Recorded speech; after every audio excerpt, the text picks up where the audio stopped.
अगर आप चाहते हैं कि सामने वाला आपकी बातों को सुने और उसके अनुसार चल, तो ऐसे में आपके अंदर अच्छे से बात करने का गुण और समझ होना चाहिए।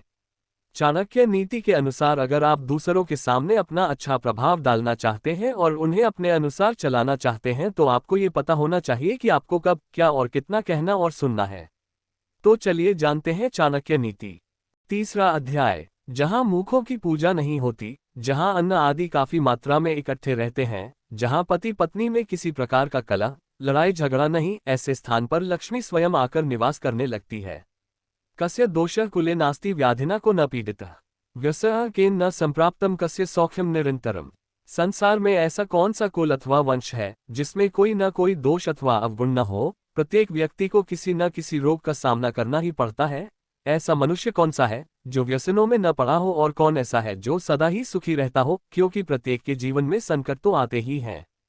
एक आचार्य चाणक्य ने यह बात ठीक ही कही है कि कोई विरला ही वंश अथवा कुल ऐसा हो जिसमें किसी प्रकार का दोष न हो।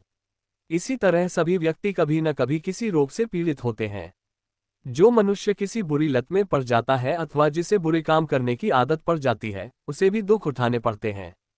संसार में ऐसा कोई व्यक्ति नहीं है जिसे सदा सुख ही मिलता रहा हो और संकटों ने उसे कभी न घेरा हो। अर्थात कोई मनुष्य पूर्ण नहीं, कोई ना कोई दुख सभी को लगा ही हुआ है। आचारा कुलमाख्याति देशमाख्याति भाषणम संभ्रम स्नेहमाख्याति वपुराख्याति भोजनम। मनुष्य के व्यवहार से उसके कुल का ज्ञान होता है।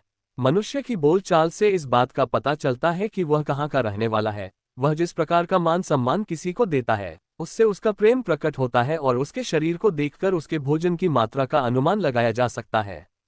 2. मनुष्य जिस प्रकार का व्यवहार करता है, उससे उसके कुल का ज्ञान भली प्रकार हो जाता है। इसी प्रकार मनुष्य की भाषा और बोलचाल से उसके देश प्रदेश अथवा रहने के स्थान का पता चलता है। मनुष्य जिस प्रकार का किसी के प्रति आदर प्रकट करता है, उससे ये स्पष्ट हो जाता है कि उसका स्वभाव कैसा है। इसी प्रकार उसके शरीर की बनावट देखकर उसके खाने की मात्रा का अनुमान होता है। बनावट और उसका व्यवहार किसी भी मनुष्य के मन की स्थिति को पूरी तरह से बता देता है, लेकिन इसके लिए अनुभव अपेक्षित है। सुकुले योजयेत कन्या पुत्रम विद्यासु योजयेत, व्यसने योजयेत शत्रु मित्रम धर्मे नियोजयेत। समझदार व्यक्ति का कर्तव्य है कि वह अपनी कन्या का विवाह किसी अच्छे कुल में करे, पुत्र को अच्छी शिक्षा दे, उसे इस प्रकार की शिक्षा दे जिससे उसका मान सम्मान बढ़े। शत्रु को किसी ऐसे व्यसन में डाल दे जिससे उसका बाहर निकलना कठिन हो जाए और अपने मित्र को धर्म के मार्ग में लगाए। 3. प्रत्येक माता पिता का कर्तव्य है कि अपनी पुत्री का विवाह किसी अच्छे परिवार में ही करें। अच्छा कुल अर्थात जो संस्कारित हो और शिक्षित भी। उन्हें चाहिए कि वह अपनी संतान को विद्वान बनाए ताकि उनका अपना कुल भी गुण संपन्न हो। शत्रु के संबंध में व्यसन की बात चाणक्य ने जिस प्रकार से कही है, उससे प्रकट होता है कि वे कितनी दूर की बात सोचते थे। आज भी देखने में आता है कि बहुत से पड़ोसी देश अपने विकास में लगे हुए देशों को मार्ग से भटकाने के लिए लोगों में धन का लालच पैदा करके उन्हें नशीले पदार्थों के व्यापार में लगाने का प्रयत्न करते हैं। आज पहले सी परिस्थितियां नहीं रह गई हैं, परस्पर युद्ध की संभावना बहुत कम हो गई है। इसीलिए दूसरे देश को कमजोर बनाने के लिए विभिन्न प्रकार के हथकंडे अपनाए जाते हैं। नशे की लत में एक बार फंसने पर निकलना कठिन होता है। व्यसनी व्यक्ति मानसिक रूप से कमजोर हो जाता है और ऐसा शत्रु यदि जीवित भी रहे तो कोई अंतर नहीं पड़ता।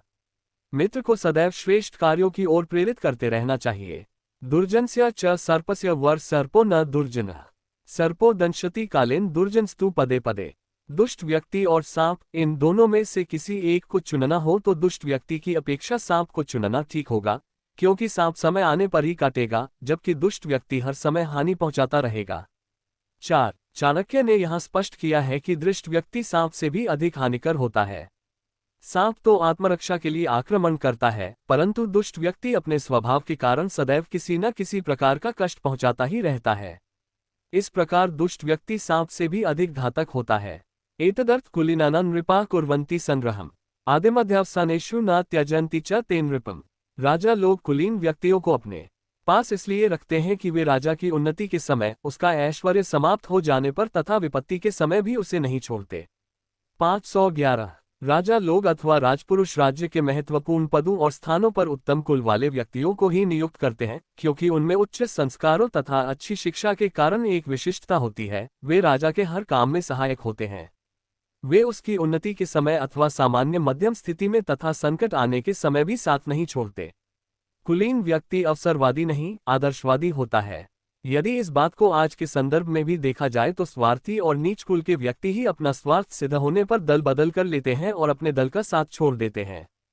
परोक्ष रूप से चाणक्य लोगों को सचेत करना चाहते हैं कि सहयोगियों का चुनाव करते समय कुल और संस्कारों का विचार अवश्य करना चाहिए।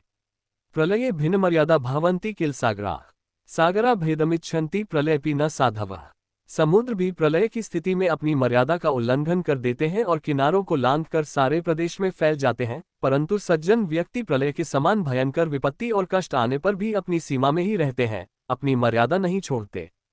6. विशाल सागर बहुत गंभीर रहता है, परंतु चाणक्य धैर्यवान गंभीर व्यक्ति को सागर की अपेक्षा श्रेष्ठ मानते हैं। प्रलय के समय सागर अपनी सारी मर्यादा भूल जाता है, अपनी सभी सीमाएं तोड़ देता है और जलथल एक हो जाता है, परंतु श्रेष्ठ व्यक्ति अनेक संकटों को सहन करता है और अपनी मर्यादाएं कभी पार नहीं करता।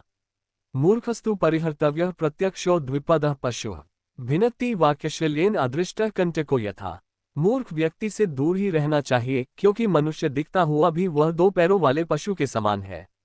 वह सज्जनों को उसी प्रकार कष्ट पहुंचाता रहता है जैसे शरीर में चुभा हुआ कांटा शरीर को निरंतर पीड़ा देता रहता है। 7. कांटा छोटा होने के कारण अदृश्य हो जाता है और शरीर में धंस जाता है।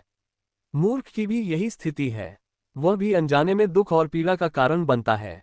अक्सर लोग मूर्ख की ओर भी ध्यान नहीं देते, वे उसे साधारण मनुष्य ही समझते हैं।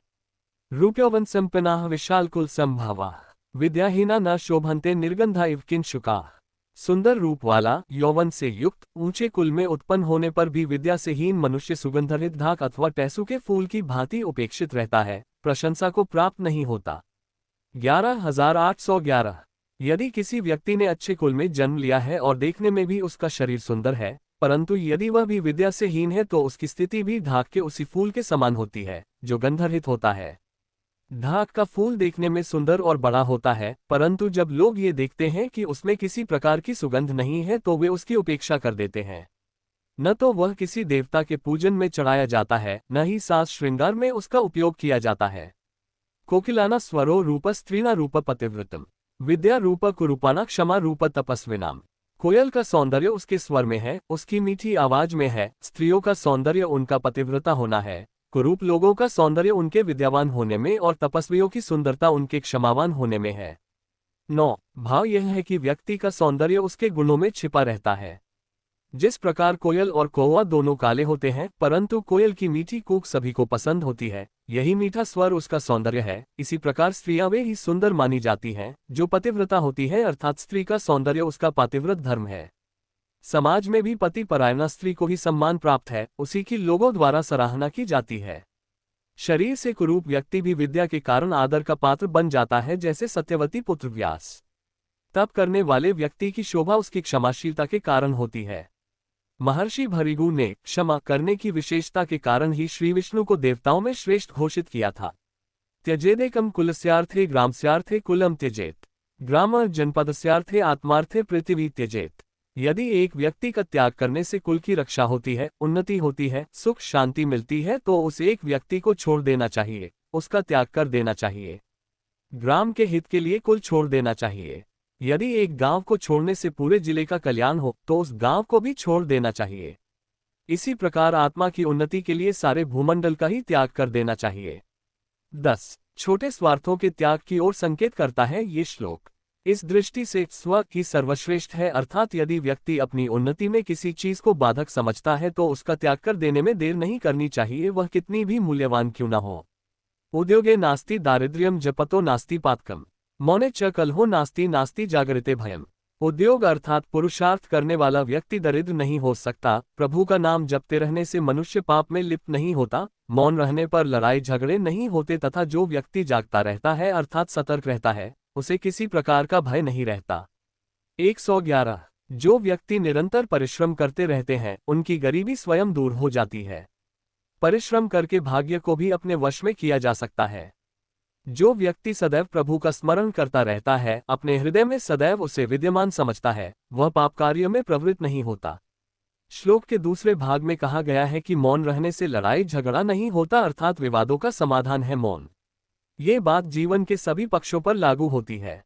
जो व्यक्ति सावधान रहता है, सतर्क रहकर अपने कार्य करता है, उसे किसी भी प्रकार के भय की आशंका नहीं रहती। जिस व्यक्ति को आलस्य, असावधानी और गफलत में रहने की आदत है, उसे हर स्थान पर हानि उठानी पड़ती है। उसका न तो आज है न कल। अतिरूपेण वै सीता अतिगर्वेण रावणः अतिदानात् बलिर्बधो अति सर्वत्र वर्जयेत। अत्यंत रूपवती होने के कारण ही सीता का अपहरण हुआ, अधिक अभिमान होने के कारण रावण मारा गया, अत्यधिक दान देने के कारण राजा बलि को कष्ट उठाना पड़ा। इसलिए किसी भी कार्य में अति नहीं करनी चाहिए। अति का सर्वत्र त्याग कर देना चाहिए। 1,11,211। चाणक्य ने यहाँ इतिहास प्रसिद्ध उदाहरण देकर यह समझाने का प्रयत्न किया है कि प्रत्येक कार्य की एक सीमा होती है। जब उसका अतिक्रमण हो जाता है तो व्यक्ति को कष्ट उठाना पड़ता है। सीता अत्यंत रूपवती थी, इसी कारण उनका अपहरण हुआ। इसी प्रकार रावण यद्यपि अत्यंत बलवान और समृद्ध राजा था, परंतु अभिमान की सभी सीमाएं लंघ गया। परिणामस्वरूप उसे अपने स्वजनों के साथ मौत के घाट उतरना पड़ा। राजा बलि के संबंध में सभी जानते हैं कि वह अत्यंत दानी था। उसके दान के कारण जब उसका यश सारे संसार में फैलने लगा तो देवता लोग भी चिंतित हो उठे। तब भगवान विष्णु ने वामन का अवतार लेकर उससे 3 पग धरती दान में मांगी। बलि के गुरु शुक्राचार्य ने उसे सावधान भी किया, परंतु बलि ने उनकी बात न मानकर वामन बने विष्णु की बात मान ली और भगवान ने 3 पगों में धरती, रवर्ग और पाताल तीनों लोकों को नापकर बलि को भिखारी बना दिया।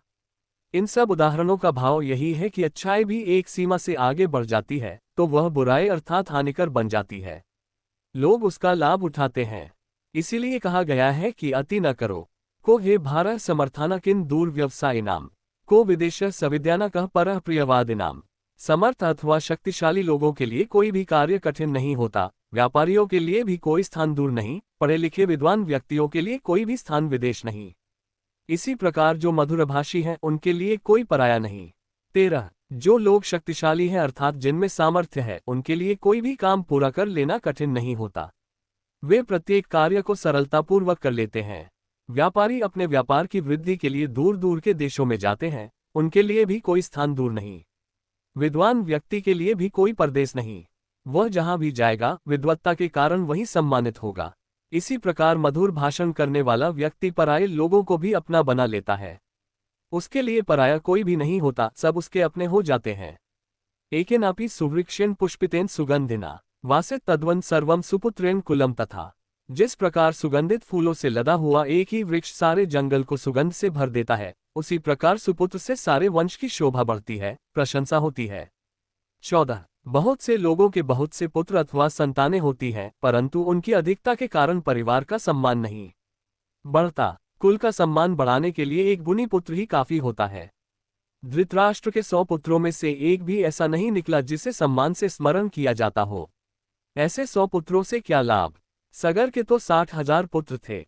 अकेन शुष्कवृक्षेण दह्यमानेन वहनिना दह्यते तद्वन् सर्व कुपुत्रेण कुलम तथा। जिस प्रकार एक ही सूखे वृक्ष में आग लगने से सारा जंगल जलकर राख हो जाता है, उसी प्रकार एक मूर्ख और कुपुत्र सारे कुल को नष्ट कर देता है। 1511 जैसे जंगल का एक सूखा पेड़ आग पकड़ ले तो सारा वन जल उठता है, उसी प्रकार कुल में एक कुपुत्र पैदा हो जाए तो वह सारे कुल को नष्ट कर देता है। कुल की प्रतिष्ठा, आदर, सम्मान आदि सब धूल में मिल जाते हैं। दुर्योधन का उदाहरण सभी जानते हैं, जिसके कारण कौरवों का नाश हुआ। लंकापति रावण भी इसी श्रेणी में आता है। एकेनापि सुपुत्रेण विद्यायुक्तेन साधुना आह्लादित कुलम सर्वम यथा चंद्रेण शर्वरी। एक ही पुत्र यदि विद्वान और अच्छे स्वभाव वाला हो तो उससे परिवार को उसी प्रकार खुशी होती है, जिस प्रकार एक चंद्रमा के उत्पन्न होने पर काली रात चांदनी से खिल उठती है। 16 यह आवश्यक नहीं है कि परिवार में यदि बहुत सी संतानें हैं तो वह परिवार सुखी ही हो। अनेक संतानों के होने पर भी यदि उनमें से कोई विद्वान और सदाचारी नहीं तो परिवार के सुखी होने का प्रश्न ही नहीं उठता। इसलिए चाणक्य कहते हैं कि बहुत से मूर्ख पुत्रों और संतान की अपेक्षा एक ही विद्वान और सदाचारी पुत्र से परिवार को उसी प्रकार प्रसन्नता मिलती है जैसे चांद के निकलने पर उसके प्रकाश से काली रात जगमगा उठती है। किन जातर्वहुभिः पुत्रैः शोक संतापकारकैः वर्मेका कुलालंबी यत्र विश्राम्यते कुलम। दुख देने वाले, हृदय को जलाने वाले बहुत से पुत्रों के उत्पन्न होने से क्या लाभ। कुल को सहारा देने वाला एक ही पुत्र श्रेष्ठ होता है, उसके आश्रय में पूरा कुल सुख भोगता है। 1711 ऐसे बहुत से पुत्रों से कोई लाभ नहीं, जिनके कार्यों से परिवार को शोक का सामना करना पड़े, हृदय को दुख पहुंचे। ऐसे बहुत से पुत्रों की अपेक्षा परिवार को सहारा देने वाला एक ही पुत्र अधिक उपयोगी होता है, जिसके कारण परिवार को सुख प्राप्त होता है।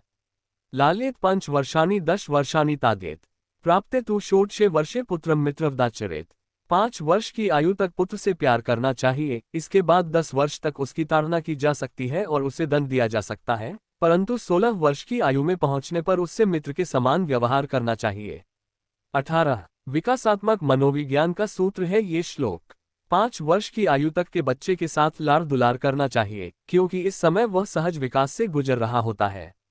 अधिक लाड़ प्यार करने से बच्चा बिगड़ न जाए, इसलिए 10 वर्ष की आयु तक उसे दंड देने की बात कही गई है। उसे डराया धमकाया जा सकता है, परंतु 16 वर्ष की आयु तक पहुंचने पर उसके साथ इस प्रकार का व्यवहार नहीं किया जा सकता।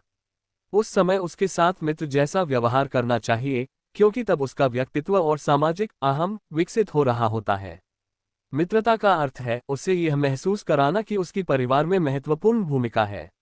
मित्र पर जैसे आप अपने विचारों को लादते नहीं हैं, वैसा ही आप यहाँ अपनी संतान के साथ भी करें। यहाँ भी समझाने बुझाने में तर्क और व्यावहारिकता हो, न कि अहम की भावना। उपसर्गन्य चक्रे च दुर्भिक्षे च भयावहे असाधु जनसंपर्क यह पलायति स जीवति। प्राकृतिक आपत्तियां जैसे अधिक वर्षा होना और सूखा पड़ना अथवा दंगे फसाद आदि होने पर, महामारी के रूप में रोग फैलने, शत्रु के आक्रमण करने पर, भयंकर अकाल पड़ने पर और नीच लोगों का साथ होने पर जो व्यक्ति सब कुछ छोड़ छाड़कर भाग जाता है, वह मौत के मुंह में जाने से बच जाता है। 1911 भावार्थ यह है कि जहां दंगे फसाद हो, उस जगह से व्यक्ति को दूर रहना चाहिए। यदि किसी शत्रु ने हमला कर दिया हो या फिर अकाल पड़ गया हो और दुष्ट लोग अधिक संपर्क में आ रहे हो, तो व्यक्ति को वह स्थान छोड़ देना चाहिए। जो ऐसा नहीं करता वह मृत्यु का ग्रास बन जाता है। धर्मार्थकम मोक्षाणा यस्य कोपी न विद्यते जन्म जन्मनि मत्र्येषु मरण तस्य केवलम। जिस व्यक्ति के पास धर्म, अर्थ, काम और मोक्ष आदि इन 4 पुरुषार्थों में से कोई भी पुरुषार्थ नहीं है, वह बार बार मनुष्य योनि में जन्म लेकर केवल मरता ही रहता है। इसके अतिरिक्त उसे कोई लाभ नहीं होता। 20 चाणक्य का भाव यह है कि व्यक्ति मनुष्य जन्म में आकर धर्म, अर्थ और काम के लिए पुरुषार्थ करता हुआ मोक्ष प्राप्त करने का प्रयत्न करे। मानव देह धारण करने का यही लाभ है। मूर्खा यत्र न पूजन्ते धान्यम यत्र सुसंचितम दंपतेः कलहो नास्ति तत्र श्री स्वयमाक्ता। जहां मूर्खों की पूजा नहीं होती, जहां अन्न आदि काफी मात्रा में इकट्ठे रहते हैं, जहां पति पत्नी में किसी प्रकार की कलह, लड़ाई झगड़ा नहीं, ऐसे स्थान पर लक्ष्मी स्वयं आकर निवास करने लगती है। 21 इस श्लोक का तात्पर्य यह है कि जो लोग देश अथवा देशवासी मूर्ख लोगों की बजाय गुणवानों का आदर सम्मान करते हैं, अपने गोदामों में भली प्रकार अन्न का संग्रह करके रखते हैं, जहां के लोगों में घर गृहस्थी में लड़ाई झगड़े नहीं, मतभेद नहीं, उन लोगों की संपत्ति अपने आप बढ़ने लगती है। यहाँ एक बात विशेष रूप से समझने की है कि लक्ष्मी को श्री भी कहते हैं, लेकिन इन दोनों में मूलतः अंतर है। आज जबकि प्रत्येक व्यक्ति लक्ष्मी का उपासक हो गया है और सोचता है कि समस्त सुख के साधन जुटाए जा सकते हैं, तो उसे इनमें फर्क समझना होगा। लक्ष्मी का एक नाम चंचला भी है। एक स्थान पर न रुकना इसका स्वभाव है। लेकिन जिस श्री की बात आचार्य चाणक्य ने की है, वह बुद्धि की सखी है। बुद्धि की श्री के साथ गाढ़ी मित्रता है। ये दोनों एक दूसरे के बिना नहीं रह सकती। महर्षि व्यास ने श्री का महात्म्य भगवान के साथ जोड़कर किया है। उनका कहना है कि जहां श्री है वहां भगवान को उपस्थित जानो। इस श्लोक में जिन गुणों को बताया गया है उनका होना भगवान की उपस्थिति का संकेत है। लक्ष्मी चंचला है, लेकिन श्री जिसके मन या घर में प्रविष्ट हो जाती है उसे अपनी इच्छा से नहीं छोड़ती। श्री का अर्थ संतोष से भी किया जाता है। संतोष को सर्वश्रेष्ठ संपत्ति माना गया है।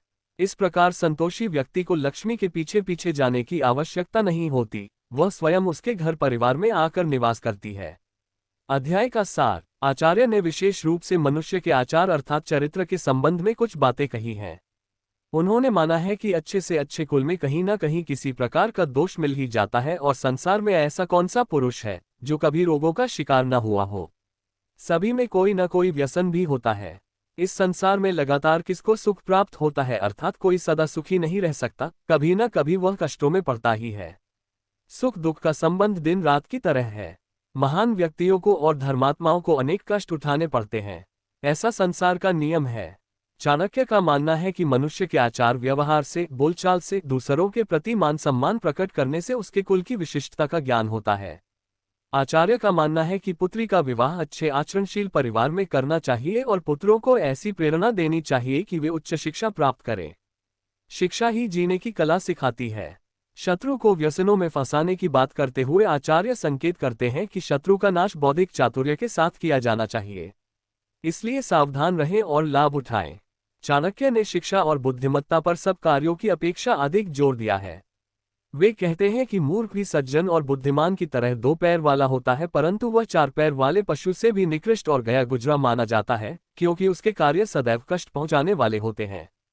चाणक्य कहते हैं कि यदि कोई व्यक्ति अच्छे कुल में उत्पन्न हुआ है तथा रूप और यौवन आदि से भी युक्त है, परंतु उसने विद्या ग्रहण नहीं की, तो ये सब उसी प्रकार निरर्थक है जिस प्रकार बिना सुगंध के सुंदर फूल। उनका मानना है कि किसी का सम्मान उसके गुणों के कारण होता है, न कि रूप और यौवन के कारण। आचरण से संबंधित एक और महत्वपूर्ण बात चाणक्य ने ये कही है कि यदि किसी एक व्यक्ति के बलिदान से पूरे कुल का कल्याण हो तो उसका बलिदान कर देना चाहिए, परंतु उन्होंने मनुष्य को सर्वोपरि माना है और वे कहते हैं कि यदि व्यक्ति अपने कल्याण के लिए चाहे तो प्रत्येक वस्तु का बलिदान कर सकता है। उनका मानना है कि व्यक्ति को अपनी निर्धनता दूर करने के लिए उद्यम और पापों से बचने के लिए प्रभु का स्मरण करते रहना चाहिए। उन्होंने बार बार मनुष्य को सचेत किया है कि वह किस प्रकार कष्टों से बच सकता है। उनका कहना है कि व्यक्ति को सदैव सतर्क रहना चाहिए। आचरण में आचार्य किसी भी तरह की अति के पक्ष में नहीं है। आचार्य के अनुसार मधुर भाषण करने वाला व्यक्ति समूचे संसार को अपना बना सकता है। अनेक कुपुत्र होने के बजाय एक सुपुत्र होना कहीं अच्छा है। चाणक्य ने बाल मनोविज्ञान पर भी प्रकाश डाला है। उनका कहना है कि 5 वर्ष तक की आयु के बच्चे से लाड़ दुलार करना चाहिए। इसके बाद की आयु में अनुशासित करने के लिए डांट फटकार ताड़ना करने की आवश्यकता हो तो वह भी करनी चाहिए, परंतु जब बच्चा 16 वर्ष की आयु तक पहुंच जाता है तब उसे मित्र के समान समझकर व्यवहार करना चाहिए। श्लोक में पुत्र शब्द का प्रयोग संतान के अर्थ में किया गया है। बेटियों के संदर्भ में भी यही नियम लागू होता है। आचार्य ने बार बार मनुष्यों को ये बताने समझाने का प्रयत्न किया है कि यह मानव शरीर अत्यंत मूल्यवान है। व्यक्ति को अपना दायित्व निभाने के लिए यथाशक्ति धर्माचरण करते रहना चाहिए। चाणक्य इस अध्याय के अंत में समूचे समाज को मूर्खता से बचने का परामर्श देते हैं। अपने अन्न तथा अन्य उत्पाद को ठीक ढंग से संभाल कर रखना चाहिए और आपस में प्रेमपूर्वक रहना चाहिए। झगड़े फसाद में अपना जीवन नष्ट नहीं करना चाहिए। ऐसा करके हम स्वयं को दुख के गर्त में डालते हैं।